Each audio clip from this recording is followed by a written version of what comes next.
नमस्ते दोस्तों, एक स्टॉक है जिसका नाम है इंडिको पेंट। ध्यान से सुनना, हाँ इसमें बहुत बड़ी डील हुई है। बहुत बड़ी मतलब मैंने भी अभी तक नहीं देखा है, बस स्क्रीन ओपन करके देखा है।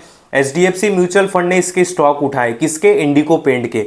अब एचडीएफसी बैंक ने तो पिछले महीने ही उठाए है। मैं आपको बताता हूँ, थोड़ी पूरी बात बताता हूँ, थोड़ा वेट करो। यहाँ पे देखो, अभी इंडिको पेंट का प्राइस क्या चल रहा है? 1485।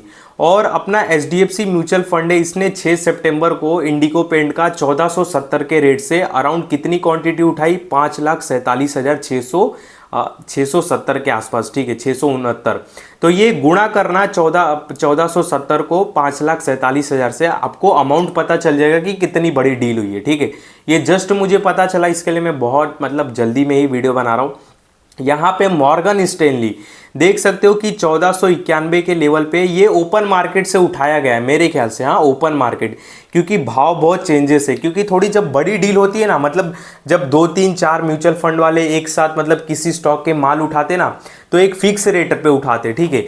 पर इसमें देख रहे हो कि मॉर्गन स्टैनली ने 1491 के रेट से उठाया है और एचडीएफसी म्यूचुअल फंड ने 1470 में उठाया। तो मुझे लग रहा है कि ओपन मार्केट से ही उठाया गया है। कुछ भी हो, ठीक है, बाय तो किया ना।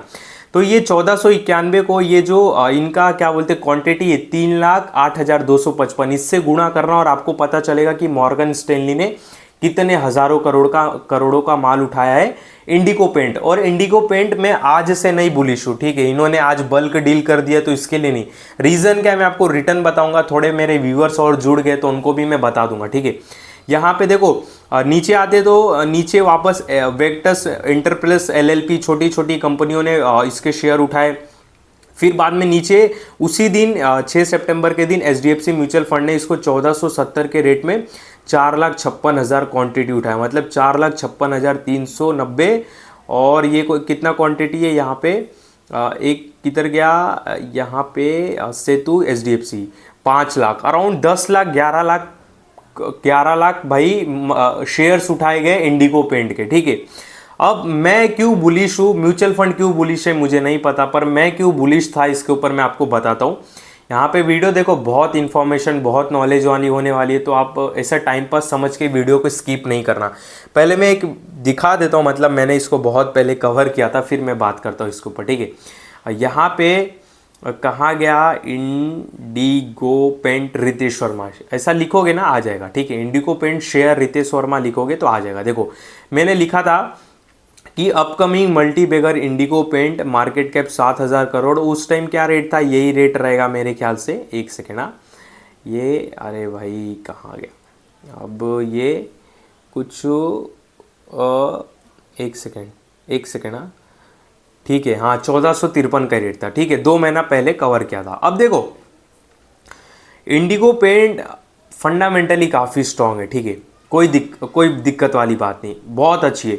अगर कोई पेंट लवर है, यानी कि जो किसी को पेंट सेक्टर का स्टॉक पसंद है, ठीक है, पेंट सेक्टर का, तो वो पहले उसके दिमाग में क्या आएगा? एशियन पेंट का मैं स्टॉक बाय करूँ, ठीक है, उसके दिमाग में ये आएगा। पर मेरे दिमाग में इंडिगो पेंट आएगा।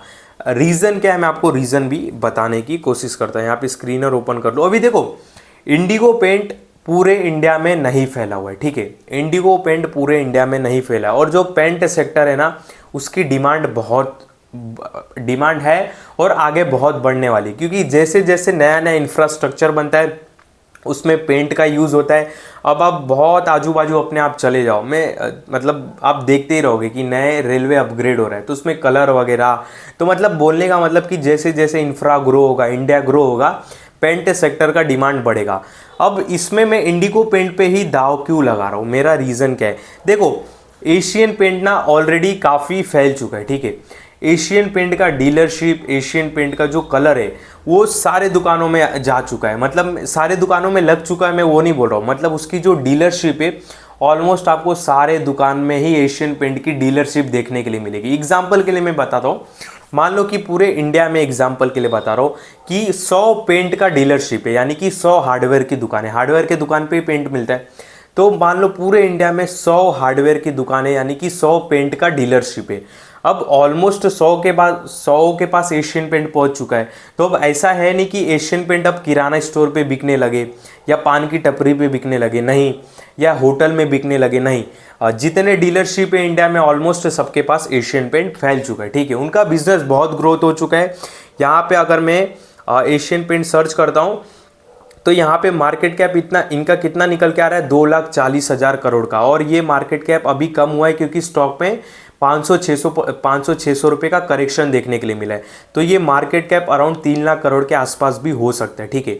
मैं 2,40,000 करोड़ ही पकड़ता हूँ, ये फिगर भी बहुत बड़ा होता है। तो 2,40,000 करोड़ का मार्केट कैप ऑलरेडी ये पूरे दुकान में फैल चुके हैं। मतलब इनकी जो ग्रोथ है ना एक लिमिट हो चुकी है, ठीक है। अब इनकी ग्रोथ एक लिमिट में हो चुकी है, मतलब इनकी ग्रोथ फास्ट नहीं होगी, जो मतलब नॉर्मल धीरे रहेगी, ठीक है। लीडर रहेगा पेंट का, ऐसा नहीं कि ये डूब जाएगा, ठीक है। तो इनकी ग्रोथ एक स्लो हो गई है। पर जो इंडिगो पेंट है अभी तक 100 दुकानों के पास नहीं पहुंचा। अगर इंडिया में 100 डीलरशिप है तो 100 दुकानों के पास नहीं पहुंचा है। इंडिगो पेंट को अभी हर दुकानों पे पहुंचना बाकी है। सपोज एग्जांपल के लिए मैं बता रहा हूँ कि इंडिगो पेंट 10 ही दुकानों के पास पहुंचा है, तो उसको अभी 90 दुकानों के पास पहुंचना बाकी है। तो जैसे ही वो धीरे धीरे दुकानों और डीलरशिप के पास पहुंचेगा इंडिगो पेंट, वैसे वैसे हमको इसमें ग्रोथ देखने के लिए, बहुत तेज़ी से ग्रोथ देखने के लिए मिला है।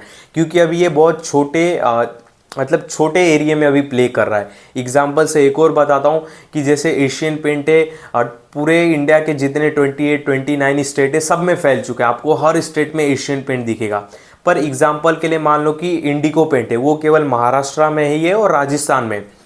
तो उनको अभी एमपी में जाना बाकी है, हरियाणा में जाना बाकी है, दिल्ली में जाना बाकी है, यूपी में जाना बाकी है। तो उनको और स्टेट में फैलना बाकी है, ठीक है। तो इनकी ग्रोथ अभी बाकी है।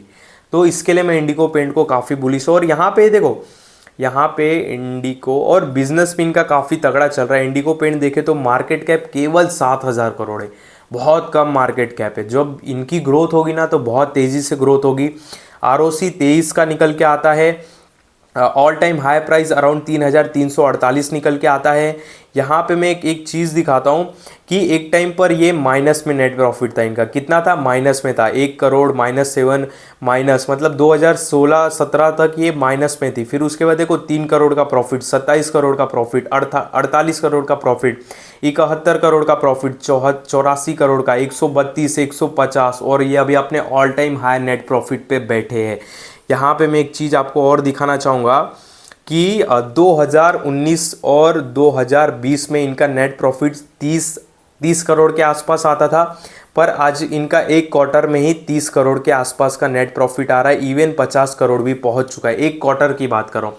तो पहले जो ये 3 महीने में कमाते थे, ये कंपनी जो पहले 3 महीने में अर्निंग करती थी, तो मतलब एक क्वार्टर में 3 महीना होता है, तो ये जो पहले 3 महीने में कमाते थे,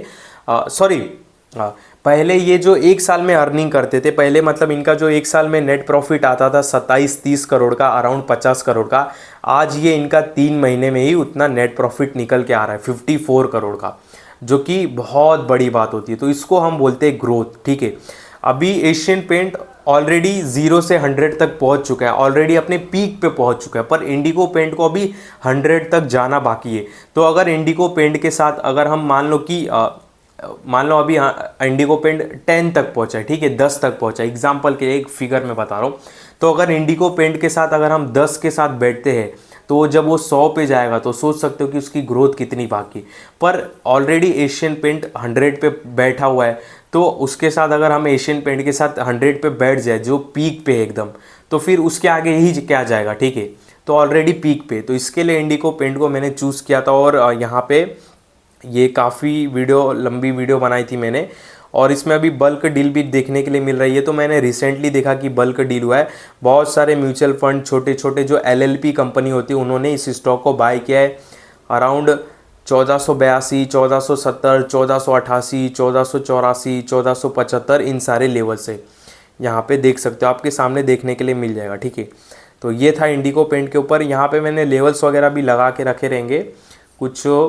एक्चुअली देखा जाए तो जो करंट लेवल चल रहा है वही काफ़ी अच्छा है, क्योंकि ऑलरेडी ये बहुत करेक्ट हो चुका है, मतलब बहुत टाइम से ये रन नहीं हुआ है। पर ये जब भागेगा मतलब तब तो कोई नहीं भागेगा, ठीक है।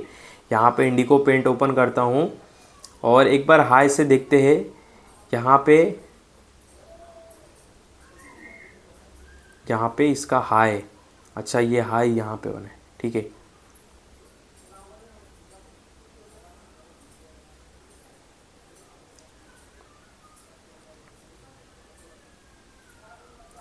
ये हाई से, एक मिनट, हाँ ऑलरेडी, तो हाई से पीक पे, हाई से, अरे इसमें प्राइस रेंज नहीं दिखा रहा है यहाँ पे, एक सेकेंड, प्राइस रेंज, ठीक है, हाई से आप अपना हिसाब लगा लो ये कितना परसेंट गिरा है। वीडियो काफ़ी अब लंबी होती जा रही है। यहाँ पे हाई, तो हाँ ये हाई से अराउंड गिरा है 56%, ठीक है। तो ऐसे ही नहीं, म्यूचुअल फंड वालों लोग ने इसमें अपनी होल्डिंग बढ़ाई है, ध्यान देना बहुत, मतलब इसको वॉच लिस्ट में देने की ज़रूरत है। अगर आप एशियन पेंट के लवर हो, ठीक है, तो ही मैं आपको बोल रहा हूँ, बाकी आपकी मर्ज़ी। यहाँ पे ये देखो, यहाँ पे एक और चीज़ मैं आपको दिखा देता हूँ, इंडिगो पेंट का, इंडिगो पेंट किधर गया, ये देखो, इसका प्रॉफिट ग्रोथ लास्ट 3 ईयर का कितना रहा है, 28% का रहा है। यानी कि इनका प्रॉफिट हर 3 साल में डबल हो जा रहा है, ठीक है। और सेल्स ग्रोथ हर 5 साल में डबल हो जा रहा है, ठीक है, पर स्टॉक नहीं भागा है।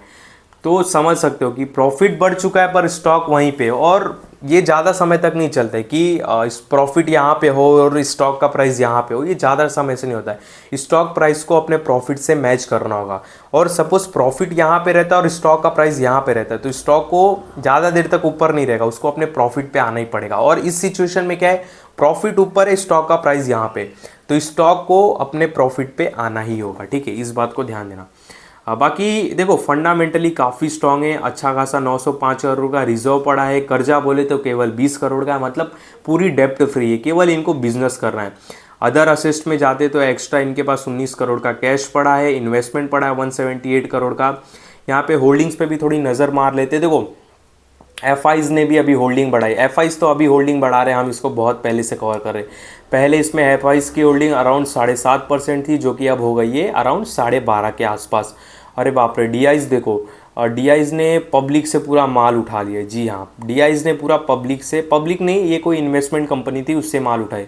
तो डीआईज की पहले होल्डिंग इसमें 1% थी, अब हो गई है 16%। निप्पॉन इंडिया ने भाई इसमें 8.40%, मतलब बहुत अच्छी बात है, ठीक है। देख सकते हो यहाँ पे HDFC स्मॉल कैप फंड ने इसमें 3.93 अराउंड 4% होल्ड कर रहे, तो इस स्टॉक को बहुत ध्यान में और अपने वॉच लिस्ट में रखने की ज़रूरत है। यहाँ पे चार्ट पैटर्न ओपन करते हैं तो कुछ देखते हैं लेवल्स। यहाँ पे ये एक लेवल्स काफ़ी अच्छा लगता है, देखो कौन सा, 1400 के आसपास, 1410, ठीक है, एक ये लेवल अच्छा लगता है, और यही लेवल एक अच्छा ही है, ठीक है। इसके नीचे का फिर आप एक ये लेवल भी बोल सकते हो, 1347 का लगा देता हूँ मैं लेवल यहाँ पे, 1261। तो 1261 तो आने की उम्मीद बिल्कुल ना करना, एक टाइम पे ये 1410 मेरे ख्याल से आ सकता है, ठीक है। पर देखो अगर आपका नज़रिया मिनिमम 2 ईयर है, तो जो देखो करंट भाव चल रहा है वो भी ठीक है। कोई मैं आपको ये नहीं बोल रहा हूँ कि आप जाके खरीद लो बेच दो, नहीं, केवल समझाने के लिए बता रहा हूँ कि इस तरह स्टॉक मार्केट चलता है। यहाँ पे कोई भी आपको बाय सेल का कॉल नहीं है, ध्यान दे, बाय सेल का कॉल नहीं है, ध्यान देना।